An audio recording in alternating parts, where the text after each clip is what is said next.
and welcome to News Update on Value Chain TV. I am Chat Moses with the news. And in the news update, President Bola Tinubu led other high-profile dignitaries, including members of the diplomatic corps, to the National Arcade, Eagle Square, Abuja, to commemorate the Armed Forces Remembrance Day. Earlier, in commemoration of the annual memorial event, President Bola Tinubu joined other Muslim faithful on Friday at the National Mosque for Juma prayers as part of activities lined up to mark this year's Armed Forces Remembrance Day.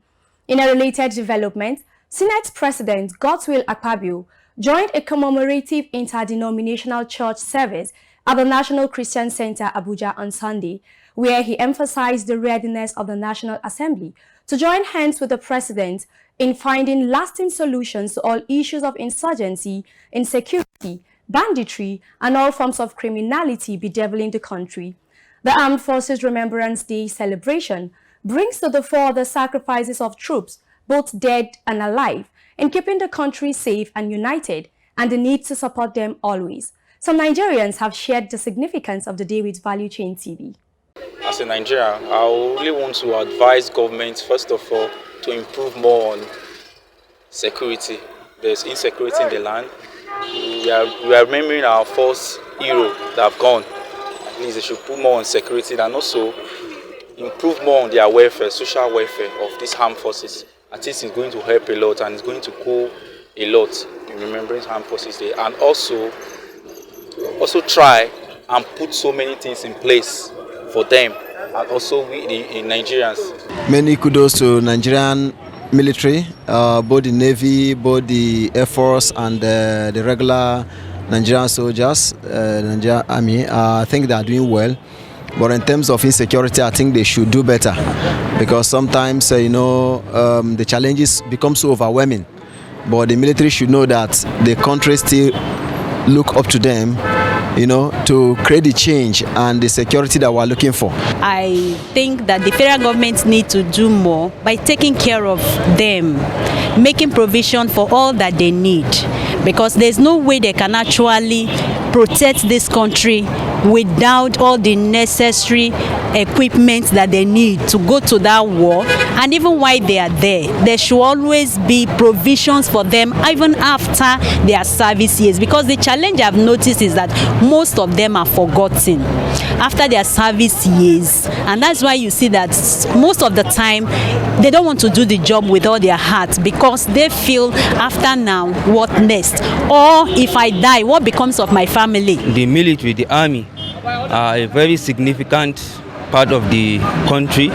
They help in securing and safeguarding the lives and properties of citizens within the nation.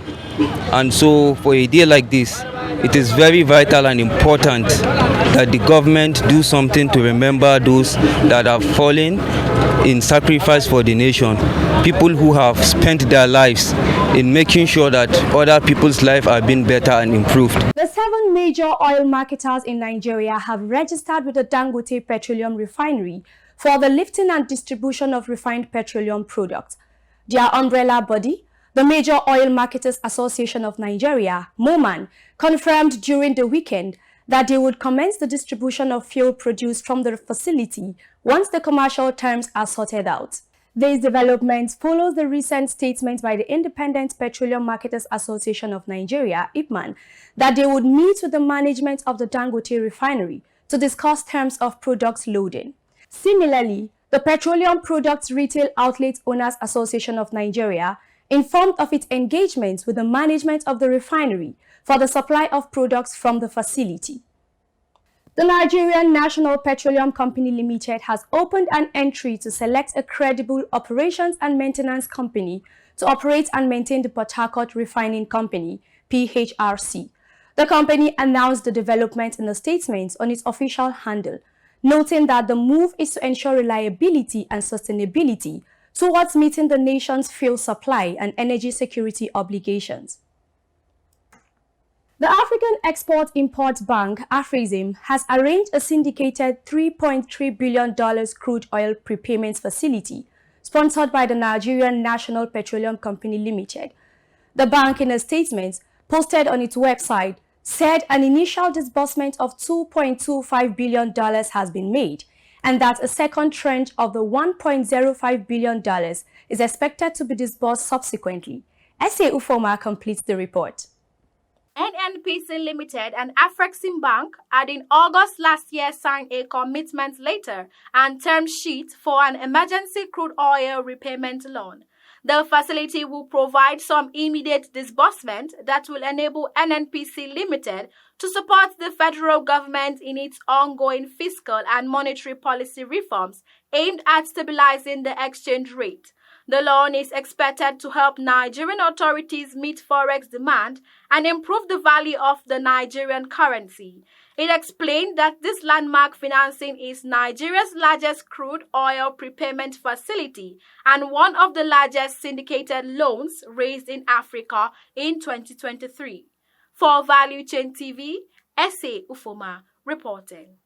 Operatives of Tantita Security Services Nigeria Limited, TSSL, and the Nigerian Security and Civil Defense Corps, NSCDC, in Bayelsa State have arrested a vessel, MT Kali, with 200,000 liters of stolen crude.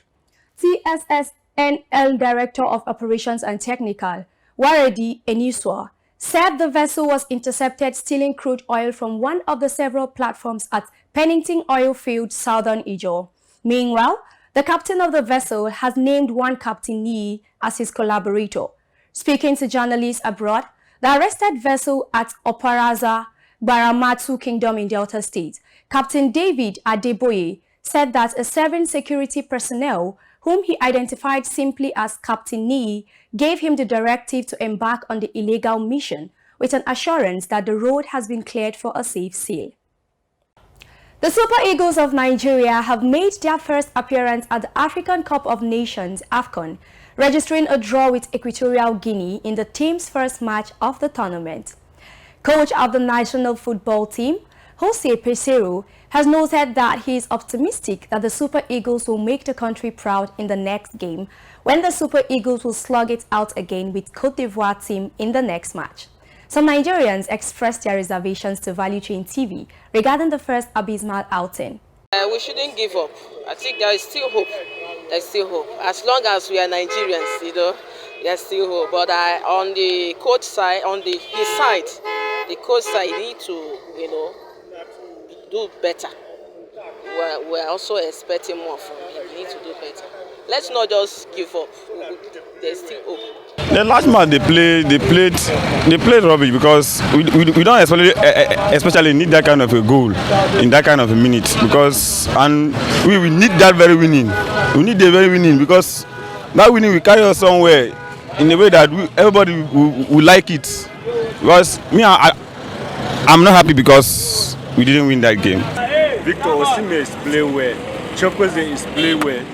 All the attacking midfield, they're supposed to arrange themselves to play well so that maybe no playing coach, maybe Nigeria do better thing for them so that maybe they play well. And that's it on the news update. I am Chat Moses. Thanks for watching.